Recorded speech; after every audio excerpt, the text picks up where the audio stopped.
Hey guys, Bryan Watts here with Power Pole. Today I want to take you out and do a little topwater fishing. Some of you guys that know me know I love topwater more than anything. I've got 2 or 3 baits that I want to try to fish today. We're in a super clear pond, some of this Central Florida bass water. They can get real finicky when they can really see real good. I'm going to show you basically my setup. I'm going to show you what I do because that's what I have the most confidence in. You can do it any way you want to do it. This is no definite rule. This is what I've learned over the years, how I catch fish and how I enjoy catching fish. Got a 5'8" bull bay rod that those guys have just pieced together and just made me a wonderful topwater rod because it's so accurate. I use 30-pound braid, small Shimano reel, and about 30 inches of 20-pound fluorocarbon. Some guys say, well, that sinks the front of that bait. There's not enough here to do it. I've got that braided line in there behind it. I've got a number 2 decoy egg snap is what I use on into this leader. That allows me to change baits without having to all the time change leaders as well. But you know, some of my favorite baits is a Heberlin horse bait. He's been making these for years. Super fish catchers, and this guy's just phenomenal with different colors. Could be some of my favorite right here in a shad pattern. The chrome is just an all-time go-to. And a lot of you guys know I throw a Bagley Bangalore a lot. Now these are the old Bangalores.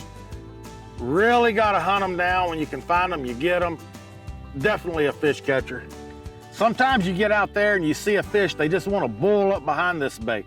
Sometimes you have to leave it, let it stay before he eats it again, or just barely bump that bait. Sometimes you're not getting any kind of reaction. I move it pretty quick, 3 or 4 times, let it sit. I'll bump it again 3 or 4, chug it pretty good 3 or 4 times and let it sit.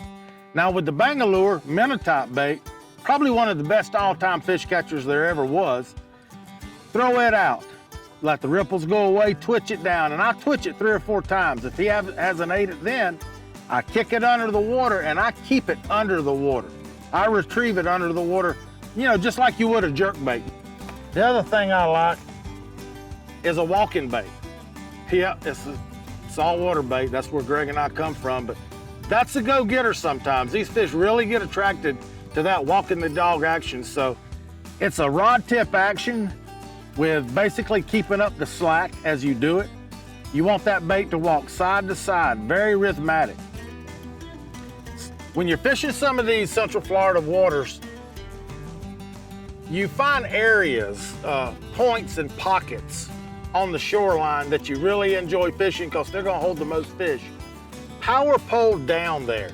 Be as quiet as you can and really cast that whole area out. Those points, those big points, or those inlet pockets. When you're in deeper water and you can find some shallow humps, you know, 8, 7, 6 foot of water. Power pole down on those humps and they'll be primarily like limestone rock humps out there with grass covering them. Power pole down on those points and fish that deep water coming up to those points. That's where a lot of these fish are gonna be out there trying to ambush these big, massive schools of small shads.